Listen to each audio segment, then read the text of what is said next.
2015. Whew, wow. This was pretty much the year of miracles. Dreams were realized with Shenmue 3 and Bloodstained getting critical success on Kickstarter, along with the long-awaited Final Fantasy VII Remake and Psychonauts sequel getting announced. Cloud Strife is in Smash! Bayonetta's in Smash!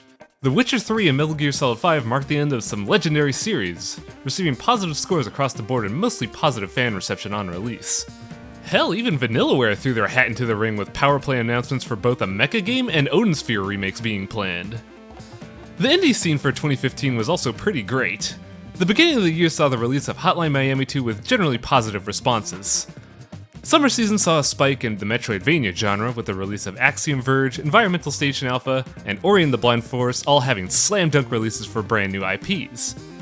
We also begin to see the first wave of Kickstarter legends bear fruit with Pillars of Eternity, Undertale, and Shadowrun Hong Kong in a loose sense also releasing with smooth and positive responses. There were even new and clever games released, namely Keep Talking and Nobody Explodes, providing a fun party experience along with providing content for the new era of VR madness. Quite frankly, 2015 was nuts. Sadly, I didn't get to experience most of the stuff released this year. Budget was kinda tight and I didn't have the opportunity to get a lot of things. Luckily, thanks to friends and fans, I managed to barely keep up this year, along with find a couple of interesting releases that no one noticed across the year. So yeah, prepare for another list of games I played in 2015 that you should probably check out too, maybe. Phantom Breaker Battleground, a classic beat-em-up with heavy modern Japanese influences. Has a neat leveling system and a cool aesthetic, but the gameplay wasn't quite enough to keep me invested. Has some cameo DLC for Steins Gate though, which made me smile. I like that anime. Besiege, an early access medieval mech building game. Slow to develop though, really only having 3 major content upgrades across the 10 months it's been out. Very clever and insanely sadistic, though I'm not creative at all, so the charm was lost on me. Darkest Dungeon, basically XCOM meets Lovecraftian lore, released on early access on February 2015 and actually getting a full release early in January 2016.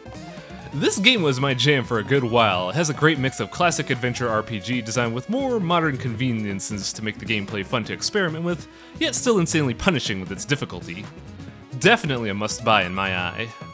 Castle in the Darkness, a Metroidvania released by Nicalis and Matt Cap. Leans more towards the balls-hard platforming aspect of things with a bit of gear progression.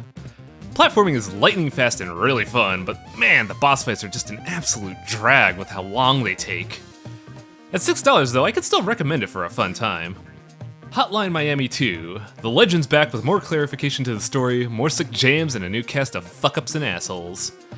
A bit lacking in the variety department though, with 2 campaigns sharing the same exact mask abilities, while the other 2 campaigns are just Dude with Gun the sequel. That being said, the ending ruled. Sanctuary RPG, a roguelike in a loose sense. Encounters are random, art is fully ASCII, and the game mechanics are as dense as lead. But the game follows a railroaded set of events and lacks randomness for replayability. A really neat and low-stress time waster though, I'd recommend it. Killing Floor 2. Released on early access this year, it's basically Killing Floor with a bit more flexible class progression and prettier graphics. Shame the classes are still not all done though, and they introduced microtransaction cosmetics as well before the game was released. What the hell? Not a great sign to be honest, but it still feels like Killing Floor. It has that cathartic sense. Endless Legend DLC, Guardians and Shadows. The DLC for a game released last year, mainly using this as a pretense for getting Endless Legend on this list, which is a great game, by the way. Guardians adds siege units, not like, sieges, but like big hulking units and monuments to the game, while Shadows adds a new civilization and espionage mechanics. Endless Legend with DLC is basically what I wanted Civilization 5 and Beyond Earth to be mechanics-wise. It just feels so complex and deep, I love it. Axiom Verge. I did a review on it this year, so my thoughts are generally the same. I do have to say that while I'm rather stern with it, the game was still fun to play and had a somewhat unique atmosphere to it and felt more alien than most sci-fi games nowadays, so there's that. Environmental Station Alpha, another game I reviewed. Just reinforcing the idea that it's rad and should be played if you like Metroid. Go buy it, it's fun. Had a new content update too, has a couple of new unique bosses, go check it out.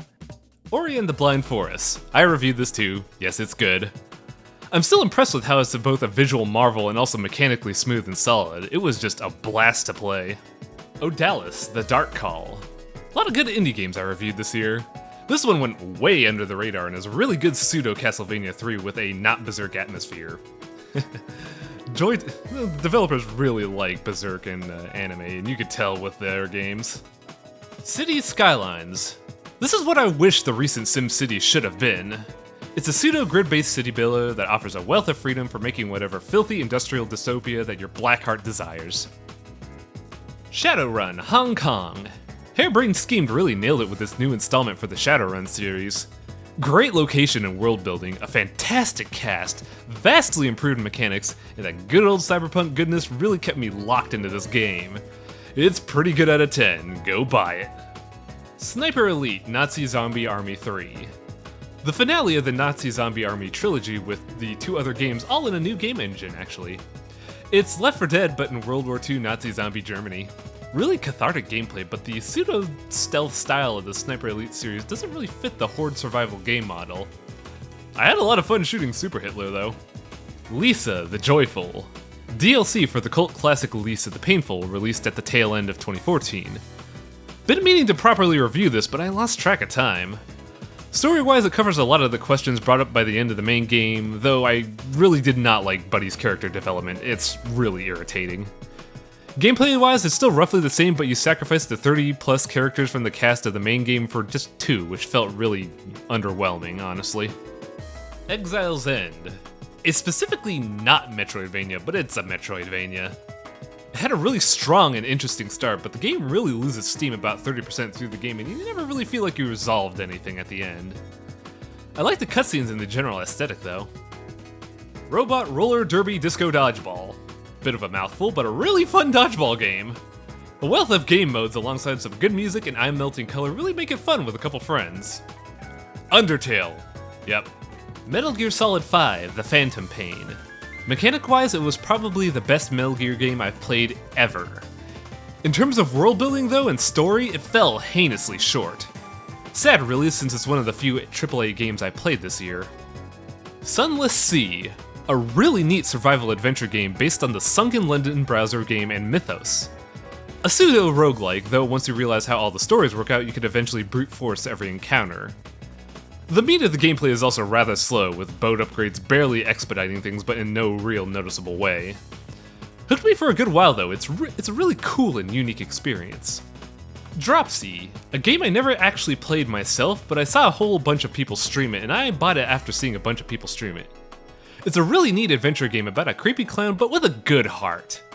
Born from a game dev that wanted to make an action game with no words whatsoever, and I'd say he succeeded. The really chill soundtrack with the beautiful sprite work makes for a fun and somewhat psychedelic experience.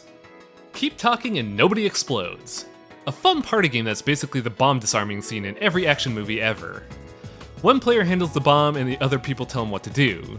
It's very exciting and has a couple good puzzles for it, though it doesn't have the replay factor that I was hoping for. Warhammer Vermintide. Left 4 Dead meets the Warhammer IP and some slight Diablo loot mechanics. It's okay, I guess, though it's so uncannily like Left 4 Dead that I feel like I should just be playing Left 4 Dead 2. The Binding of Isaac Afterbirth. Now, if Rebirth was 2 steps forward for the original game, Afterbirth is 3 steps backwards.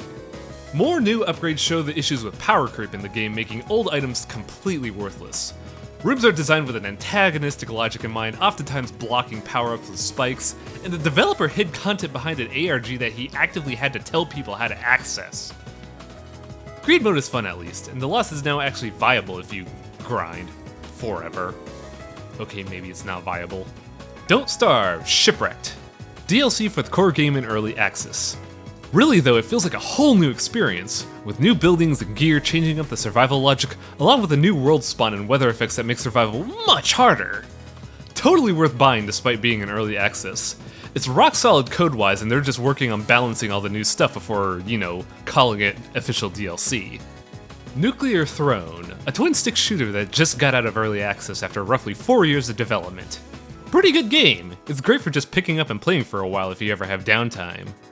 The game has a bunch of speedrunning commodities as well, so it makes it a blast to run just normally or super fast. I think at this point I have 200 hours of butt-on-throne action, so it has replay value. Go grab it, it's fun. Put your butt on that throne. Why Am I Dead at Sea? An Earthbound-like that flew way under the radar this year. This game is basically a murder mystery visual novel with the charm and unnerving nature of Earthbound meeting the game logic of Ghost Trick. The developer understood what made Earthbound rad, though they also rely a lot on certain Earthbound isms which hold it back from being a great game. I'd check it out, it was really engrossing. Xenoblade Chronicles X, the only other AAA game I played this year, though this one was actually a really good experience. This game was basically what I wanted Star Ocean 4 and open world games in general to be. I'm on an alien world with actual aliens, being an entire planet to run around, and I get to explore both on foot and giant fighter robots. Oh man, this was fun! The MMO tier combat feels kinda slow, but the sheer atmosphere of things and the freedom of exploration made this game really fun to play. And that was my 2015 in a nutshell. Many of the legendary things that happened this year won't bear fruit until at least 2017, but the sheer fan reaction from all these announcements made 2015 a year to remember. I honestly can't think of any overly bad games this year, and luckily all the good releases vastly outnumbered the lackluster releases elsewhere. Overall, a good year. 2016 better keep up the pace.